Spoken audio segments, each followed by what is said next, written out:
So, ayun, magandang hapon. Kami nga pala ang Koloan Roots. Okay, dito na naman tayo sa isang episode ng ewan ko kung anong tawag dito sa podcast na to. Pero ayun na, gusto kong panindigan yung Kugs yung kahit saan podcast eh. Kumbaga yung tipong kahit saan talaga tayo abutin pag naisipan natin magkwentuhan na kahit pa paano may kabuluhan. Yung mga gantong oras tapos sobrang tahimik na pagkapaligiran. Sobrang magsarap mag-podcast sa mga ganito. So ayun, pakilala ka nga ulit, Kugs. Kug the Barber! Alam nyo na, si Tito. Tito ng White Mesa. Yeah! Alam nyo na. So, sa mga hindi pa... Let them know! Yes, sir. So, tol? Balita ko, di ba, magkakaroon ng event sa April 2? Saan yun? Sa April 2, oo. Skateboarding and fingerboard competition.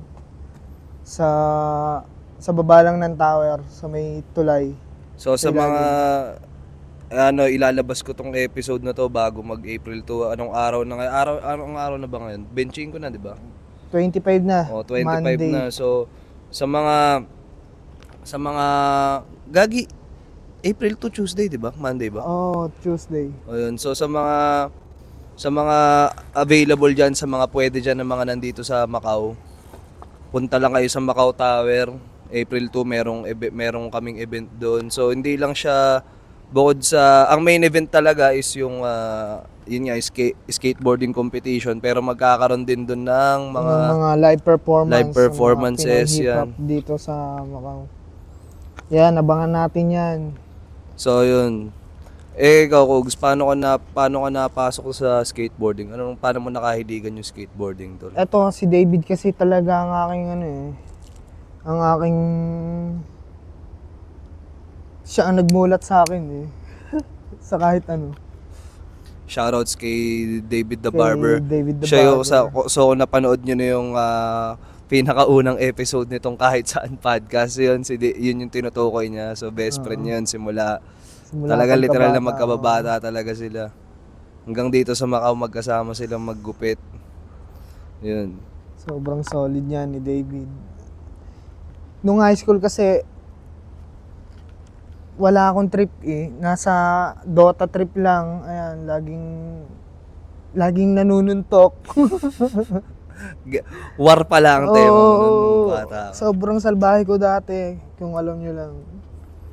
Nantitrip ako yung mga, hindi tiga dito yan, babanatan ko yan. Ganun na mindset ko dati. Pero sobrang layo. Pagkakakinikwento ni Kug sa akin yung mga niya dati nung bata siya. Pagka nakilala niyo si Kugi ngayon sa personal, parang hindi kayo maniniwala kasi sobrang tumatanda na kasi tayo. Kumbaga, sobrang bait nito ni Kugi. Alam mo yung hindi mo akakalain na meron siyang ganun trip nung bata-bata siya. Ilan taon ka na ba ngayon? 26. Kaka-birthday ko ng March 1. Ayan. Ano ba mga dapat nating abangan doon sa ADOS? Sa ADOS, parang gathering lang naman siya, tambay. Parang wag na lang natin munang isipin na event, pero sasama-sama tayong lahat doon na may kanya-kanyang dalang vibes ba, gano'n. Mismo. Ano kasi yun, di ba, mangyayari nun, hindi lang mga skater nandun, mga musikero nandun din, may mga dancer din yata. May mga dancer din na pupunta. Talagang Pinoy street culture yung gagawin natin doon. Kumbaga, sobrang solid doon. Ayan, PMS, shout out PMS. Shout out kay sa Kuya PMS. Elvin. Yes, sir. Siya ang dahilan nito kung bakit nabuo itong siya ang promotor. Siya ang pasimuno. Si Kuya Elvin na walang malay. So shoutouts kay Kuya Elvin. Isang napakatinding tao rin. Alam mo, baka siguro sa susunod, kailan ba uwi ni Kuya Elvin? Sa April 3. April 3. Kinabukasan din. Kumbaga iraraos lang din talaga yung gathering. Kumbaga skate lang lagi kami. Ngayon lang mangyayari itong may mga live performance ng mga nasa street culture din. So yun, sa mga nandito sa Macau, isa rin ako sa magpa-participate doon, tutugtog din ako. So kung gusto nyo makita, kahit mga 2 kanta, 3 kanta, goods na yun. Tatlihin mo na. 3 kanta yun doon. Kung gusto nyo makita or makapanood ng mga performance that day yun, sa Macau Tower tayo magkita-kita. Let's go. popost na lang namin yung poster, mga kababayan natin dyan. Wala nyo, Open to para sa lahat.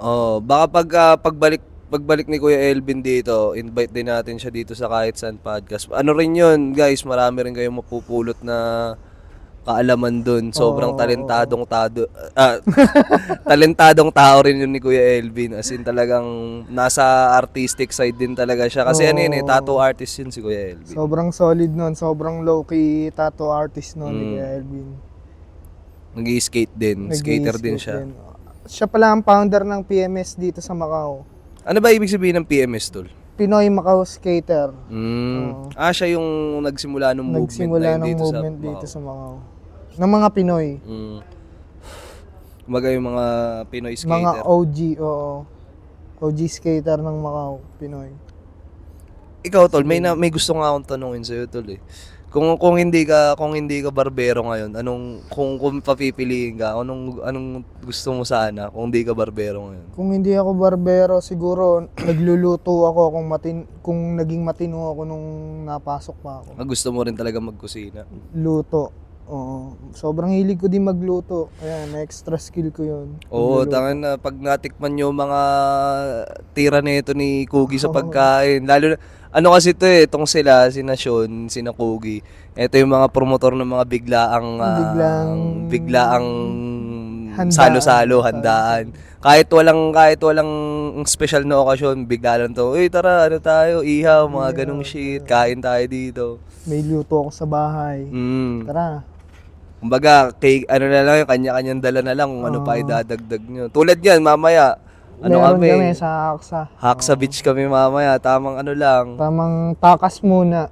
Takas from reality lang. Sabay food trip. Back to reality kinabukasan. Sim, ihaw-ihaw lang. Tapos tamang red wine ang tema natin mamaya.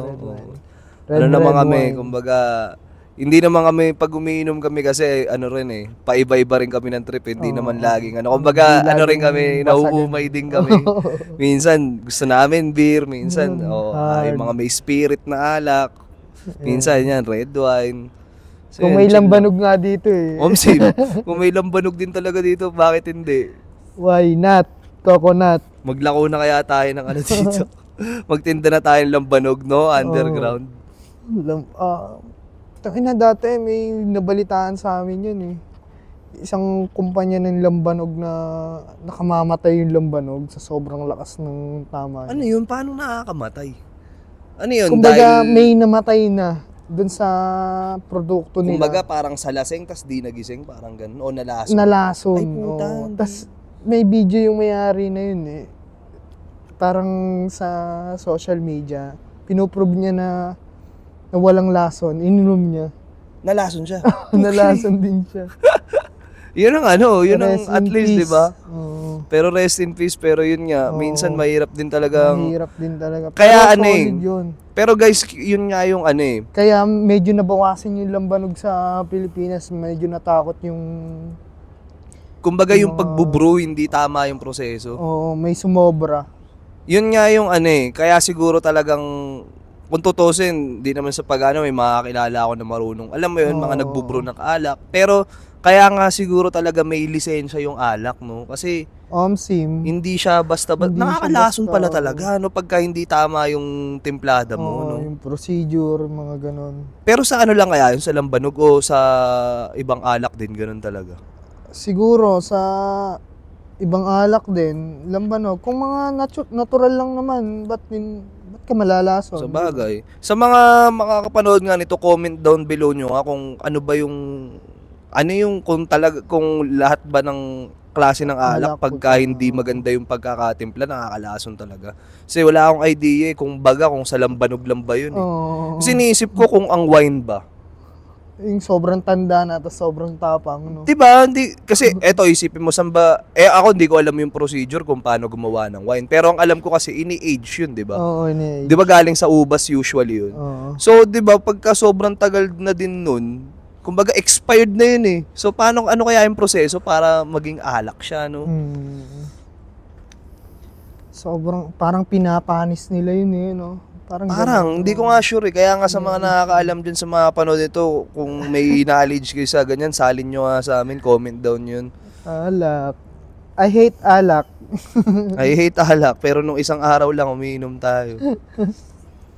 I hate alak. Nagbago na po ako.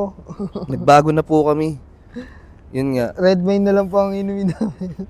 Ang sarap ng araw ngayon dito, tamang sunbathing tayo. Tamang chill lang. Tinan mo yung mga nasa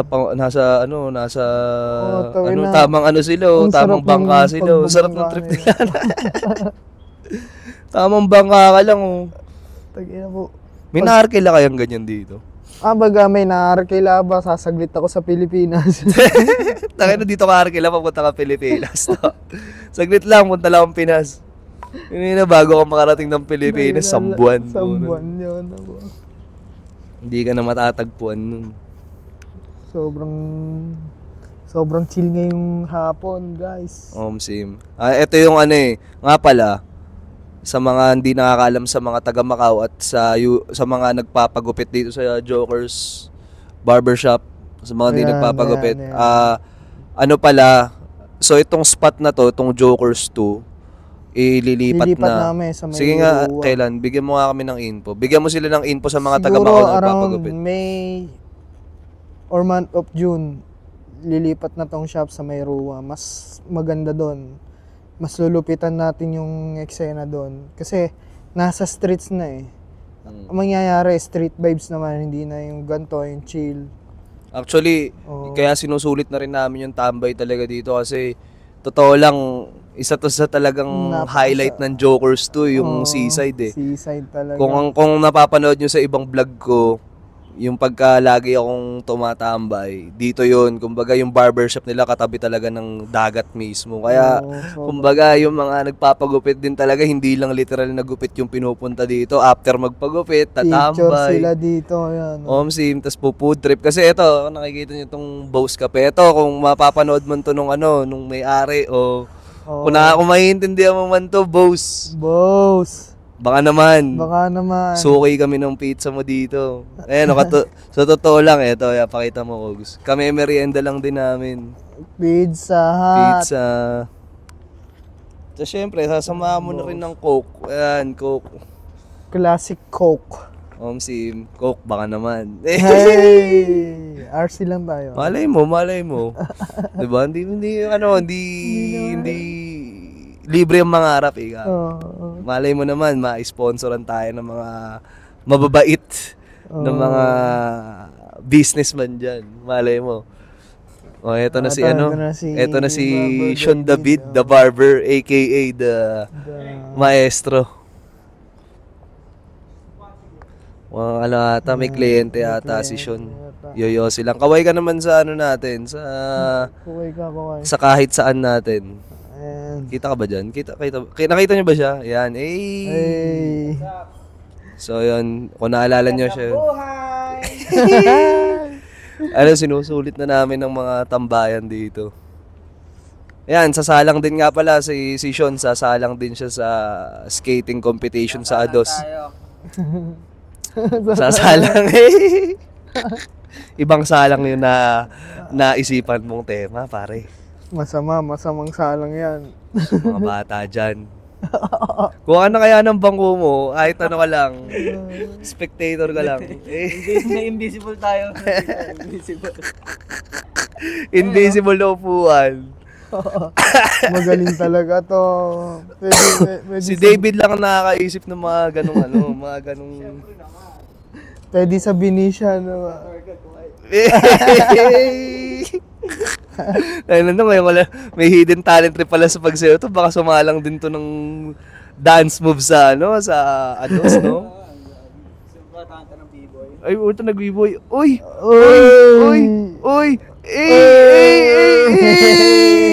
Tangin na mo, tigas na siyang David, nag-b-boy. Kaway ka muna sa kuya. Mabuhay. Long time no see, bro. Macau, Hong Kong. Ayan, client ni Sean mamaya yan, nag-yossi break lang si Sean. Medyo busy si Sean ngayong araw. Ang dami niyang ganap sa buhay, pare. Talagang ayan, no?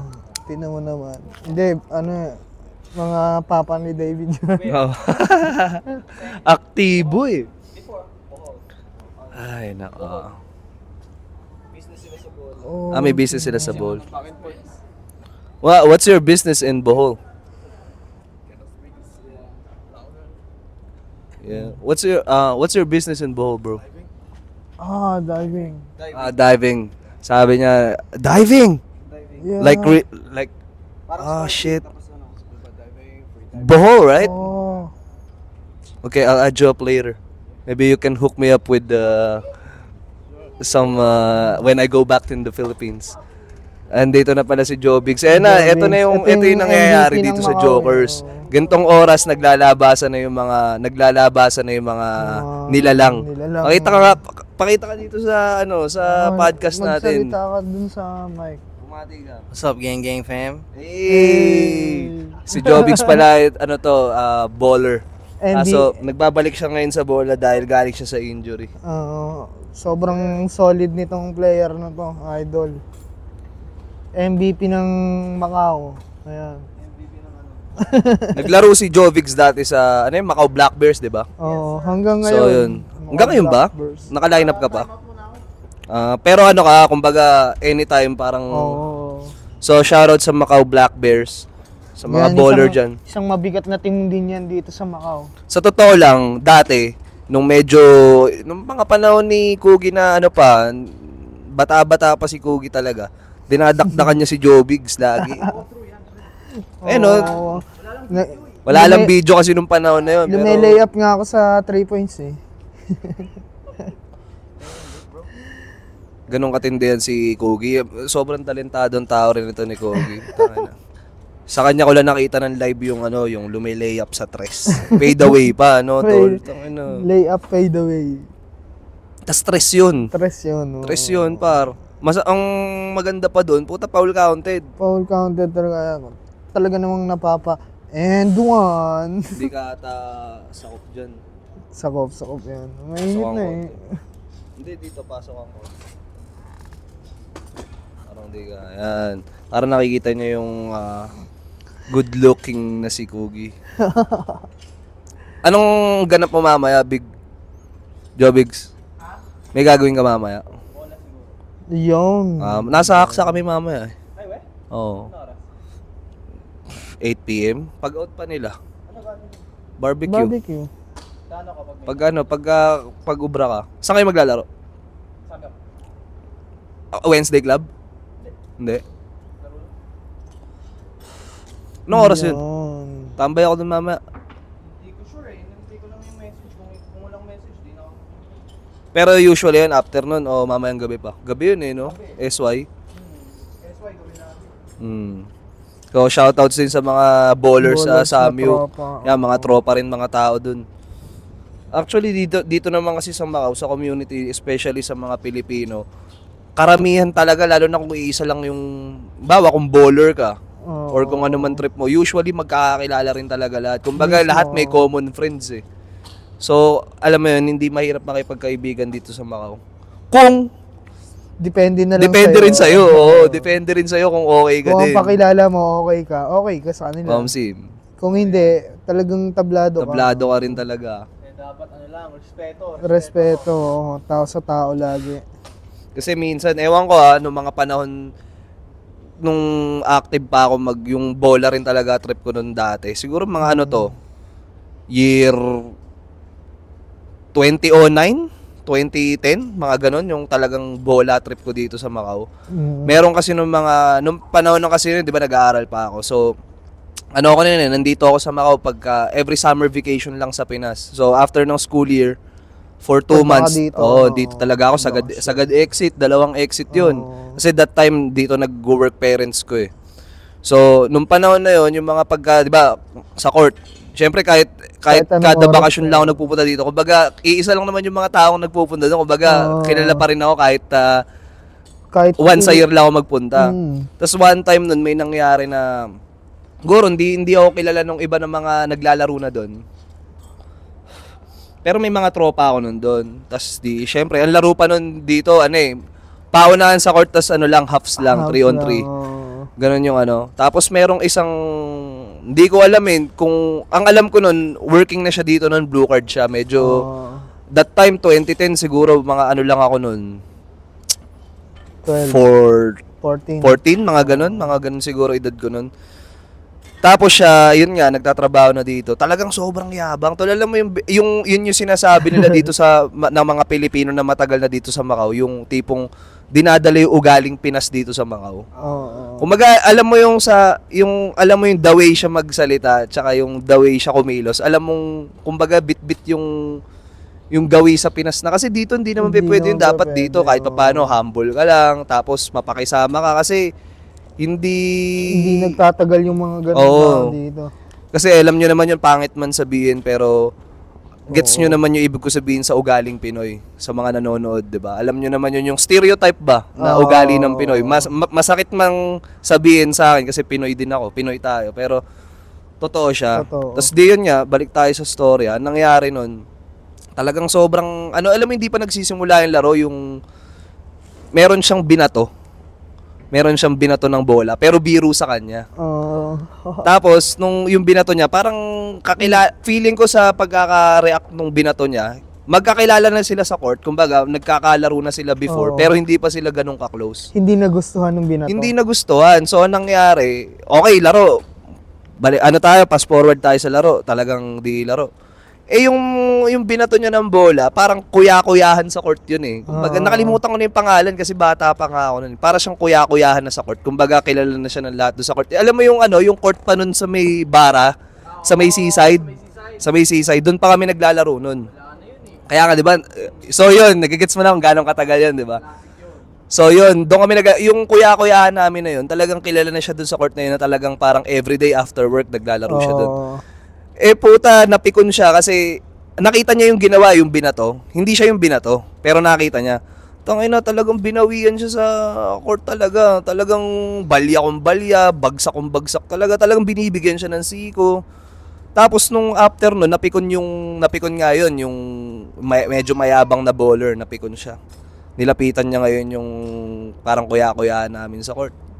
Ayun, ganun, laro lang Kaya nga, laro lang. Ba't mong yabang mo? Sabi ko, laro lang naman Sabi ko, parte naman ng basketball yan. Hindi, grabe na yung yung ginagawa mong ganito, ganyan. Hindi, grabe yun physical ang laro natin. Di ba galing kang Pinas? Ginanon siya. Tapos pinagsabihan siya, huwag mong dadalhin yung ugaling Pinas kung di mo kayang panindigan. O ngayon, nilalarong Pinas kita, ayaw mo. Di ba? Ginaganon siya. Sabi niya, hindi lahat ng kumbaga, siguro, syempre, yung kuya-kuyahan namin na yun, let's say, siguro talagang veterano rin sa Macau. Kasi na siya blue card din siya, pero alam mong matagal na nagtatrabaho. Parang lokal na, Oo, siguro, kasi matanda na rin siya. Tansya ko sa kanya nung panahon na yun, let's say, mga 30 plus na rin siguro yun. Mga near 40s na nga kung tutusin sa pagkakaalala ko So yun, nadala siya. After nun, ang nakakatawa doon, after nun, hindi na siya naglaro doon sa court na yun. Hindi na namin siya nakita after nun. Nakaka-distract ba? Ang alin? Be humble nga, ika nga nila. Life motto ko yan Ayan, pakita mo sa Shout out to Kuya Aaron na Bablit. Aaron na Bablit Brothers. Ayan, siya nagtattoo niya nung be humble lang daw, ika nga. Kahit sang larangan, kahit di sa basketball, always be humble. Kumbaga, let your moves speak by yourself, parang speak by itself. Let them know. Kumbaga, yun nga, yun. Yun yung konsepto ng let them know. Kumbaga, actually pag nakita nyo, plug ko na rin yung clothing brand ko. Actually, pag nakita nyo yung icon logo ng let them know, siya para siyang voodoo doll na nakatahi yung bibig. Pero yung pangalan ng brand is let them know. Pero nakatikom yung bibig. Kasi ang concept ko doon is action speaks louder than words talaga. Yun lang yun, ganun lang kasimple yun. Kumbaga hindi necessary nila kailangan manggaling sa'yo, though may patunay ka naman sa kaya mong gawin, pero hindi mo na siya kailangan sabihin. Parang ganun. hayaan mong ibang tao magsabi para sa'yo. Kumbaga.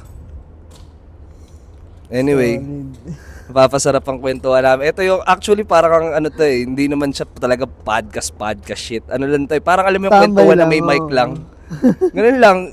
Actually itong ginagawa namin, kahit walang camera, kahit walang mic, ginto kami magkwentuhan talaga dito sa Jokers. Everyday life shit namin yan. Kumbaga, nagkataon lang na sabi namin, naisip namin ni Sean nung nakaraan. Ganun din eh. Kumbaga, minsan ang sarap ng kwentuhan natin. Why not i-record lang din natin, 'di ba? Ayun. So, yun guys, abangan nyo sa April 2 ulit. Sa April 2. Kita tayo sa mga taga Macau dyan. Skateboarding and fingerboarding competition ng Oh, nakalib na raw si presented Jobix. by Ako rin. PMS. Naka-request na ang rest day ko sa Tuesday. So, Sama-sama tayo doon. yun. So, kahit yung mga taga Hong Kong dyan, kung may oras kayo dyan, kung may tawid oras kayo kayo dito sa mga skater sa Hong Kong. Oo. Tawid kayo dito. Tara.